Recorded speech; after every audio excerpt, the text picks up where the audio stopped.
you get out of the bye week? You know what? First of all, you self-scout. Self-scout, see what you're doing, tendencies, and then you're checking to see what we're doing well, what we're not doing well, and then you get to implement it as you go. And now we're working to get better each day. Had a really good practice today. Excited about their energy. The weather was perfect, and so it's a good start to this new week coming off a bye. Is there any concern at all just with Russ coming off a bye week? I probably, as a coach, you always think that, but I've been both ways. I've been both ways, where you come off and you play, a perfect game and it's great, and then I've come off where you look like you never played football before. I think you got to have somewhere in between it. You got to come out. You got to be consistent. You got to have that energy. You got to have the enthusiasm. You got to be focused and locked in. That's what it is. Football, one-on-one matchups, and being locked in. So I loved where they were today. Feels like it's been a month, but from the A&M film, what are some things that you saw that you guys need to fix? Well, number one, penalties. I'm just going to start right there. Okay? Just penalties, And then again, offense is about executing.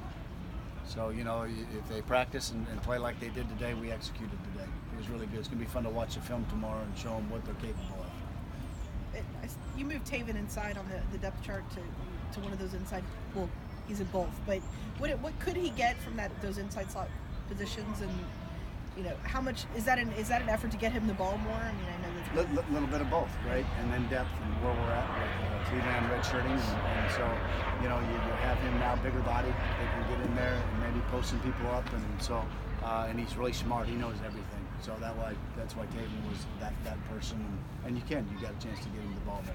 Mark mentioned last week guys like Zaire, maybe Ahmad Wagner would get more reps. What have you seen from those other receivers? They both have. They have probably for the last 3 weeks. Both of them making progress. We kind of talked about it earlier that some of those guys, those younger guys, that maybe by week 6, 7, or 8 they could help us. And Ahmad made 2 or 3 catches today, and Fish has been really working hard at his craft. So I'm really excited about those 2 guys. Those are 2 really that when we did talk about that they are improving and things are starting to click. When you talk about revisiting things during the bye week, is some of that just trying to figure out how to balance who gets the ball when and distributing it to the certain playmakers at the right time? Part of it, absolutely. And then it's, what I'm calling, what we're doing. Are we putting our players in the best situations and scenarios? So absolutely. Stoops said on his radio show last night that Nasir is probably going to be able to go, and that he was hopeful about Drake. Were those guys able to play to practice? Yeah, we're hopeful. They're making progress, so that's a great thing. When you looked at Terry's performance to take Sam, like Jen said, it seems a while ago, but what did you see? Well, like I talked about it after the game, it didn't look. I didn't think I helped him enough for some rhythm throws. And then, he'll tell you that, he didn't play his greatest game either. But there's so many things that could have helped that young man, whether it be up front, whether it be receivers, whether it be the running back.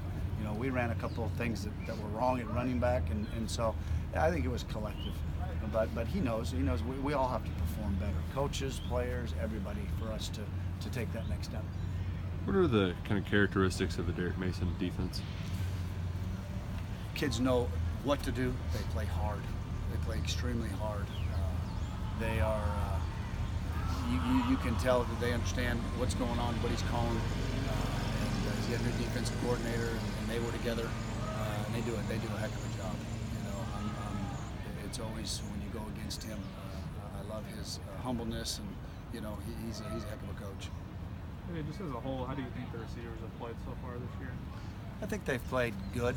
I don't know if you can go out and say anybody's just played great. You know what I mean? We're 5-1. Something's right. You know what I mean? Can we all get better every single day? Absolutely. Goodness gracious, that's what we use that bye week for, and I think we're making progress there. And everybody's finding the identity, who we are, what we are, and you do that during the bye week too. To make sure that you give your offense a chance. What do you want to be as an offense? What do we want to be? Yeah. Well, number one, you want to be a disciplined offense. You want to be an explosive offense. We were explosive for 5 out of 6 games this year. Guess which game we weren't explosive? Okay, so those are the things we talked about right at the beginning of camp. You got to be able to run the ball. You got to be, I like to say balanced, but you got to be first down efficient. We were awful first down efficiency. Therefore, you're in lots of third down and longs, and therefore, you put yourself in a bad situation. So, I think that when people watch us on film, I want them to think that hey, that's a physical football team. They'll get after your tail, and you better be ready for 60 minutes. What you think about Calipari? Do you know anything about what he said? I have absolutely no idea. No idea. Okay, good. You know that. There's a 0.0 chance I'm going to know. Anybody else? Everybody good? Thank you all. Thanks, Evan.